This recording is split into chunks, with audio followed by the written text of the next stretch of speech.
दिल्ली में एक बैठक भी कर सकते हैं नीतीश कुमार। 2019 का दौर अलग था, 2024 के हालात अलग हैं और हालात बदल चुके हैं, जज्बात बदल चुके हैं और अंदाज भी अब बदले बदले नजर आ रहे हैं नीतीश कुमार के। तो कैबिनेट गठन के बाद ही पटना लौटेंगे नीतीश कुमार। जो जानकारी मिल रही है, अपने सांसदों के साथ एक अहम बैठक भी कर सकते हैं।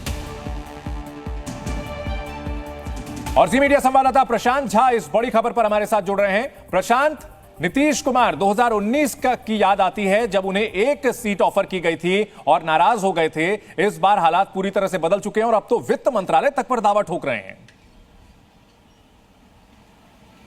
देखिए, सबसे बड़ी बात है कि जनता दल यू को ये उम्मीद है कि उसको 3 सीट इस बार कैबिनेट में मिलेगी, क्योंकि जो आंकड़ा है 293 का अगर 15% से जोड़ लें तो प्राइम मिनिस्टर नरेंद्र मोदी समेत लगभग 80 कैबिनेट में मंत्रियों की जगह होगी।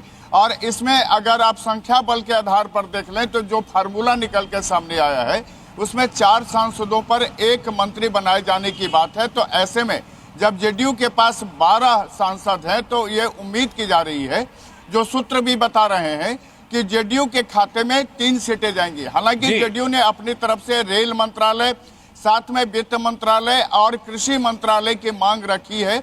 जो जानकारी मिल रही है, रेल मंत्रालय इसलिए मांग रखी गई है क्योंकि नीतीश कुमार उस रेल मंत्री कई बार रह चुके हैं, एग्रीकल्चर मिनिस्टर भी रह चुके हैं।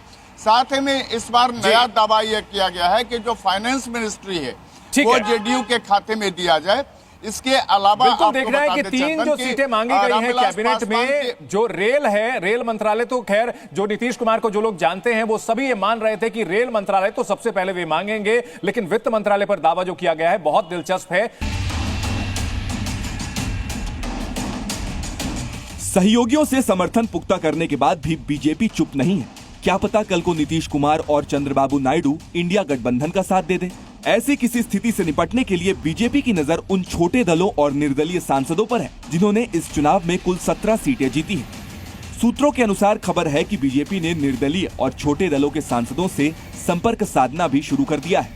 एनडीए का साथ देने के लिए सांसदों को बड़े बड़े ऑफर भी दिए जा सकते हैं। ये निर्दलीय सांसद ही हैं जो कल को किसी बड़ी राजनीतिक उठापटक में बीजेपी के लिए संजीवनी साबित हो सकते हैं। हालांकि इन सांसदों के दोनों हाथों में लड्डू है। सूत्रों के मुताबिक एनडीए के साथ इंडिया गठबंधन भी इन्हें अपने पाले में लाने की कोशिश कर रहा है। कल को अगर नीतीश या चंद्रबाबू नायडू बगावत करके इंडिया अलायंस में आ जाएं और निर्दलीय भी गठबंधन का साथ दे दें तो बहुमत से 38 सीटें दूर इंडिया गठबंधन एनडीए के पसीने छुटा सकती है।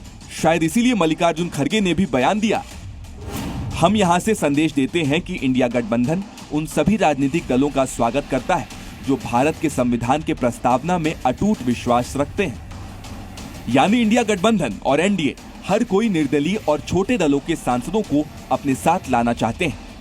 अब ये उन 17 सांसदों पर निर्भर करता है कि वो आने वाले समय में किसका साथ देते हैं।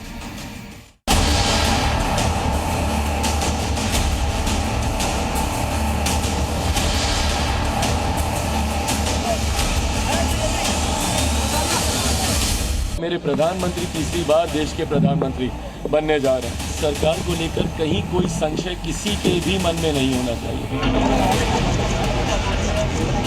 हमको लगता है थोड़ा धैर्य रख के भी देखते जाइए क्या क्या होता है। जहाँ नरेंद्र मोदी जी रहेंगे वहाँ हम लोग सब रहेंगे। हम लोग सब मिलकर के चाहते हैं कि भारत का तीसरी बार प्रधानमंत्री या नेतृत्व करें भारत का। अब तक कंफर्मेशन नहीं है प्रधानमंत्री बनेगा या नहीं बनेगा, तो शायद में बहुत उथल पुथल अंदर चल रही है। मोदी जी को पूरी तरह जितनी मेजोरिटी के लिए सांसद लगते हैं, संख्या लगती है, उतनी पूरी हो चुकी है, उससे ज़्यादा है। कोई किंग मेकर नहीं है। किंग मेकर अगर है कोई तो देश की जनता है। प्रभु राम आया तो इंसाफ आया।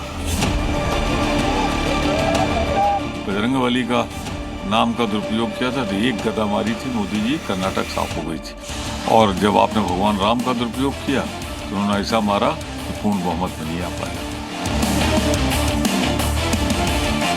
पटना साहिब की जनता का धन्यवाद, बहुत बहुत अभिनंदन। प्रधानमंत्री जी जल्दी शपथ लेंगे। सूत्रों के हवाले से जो जानकारी आ रही है उसके मुताबिक जनता दल यूनाइटेड नीतीश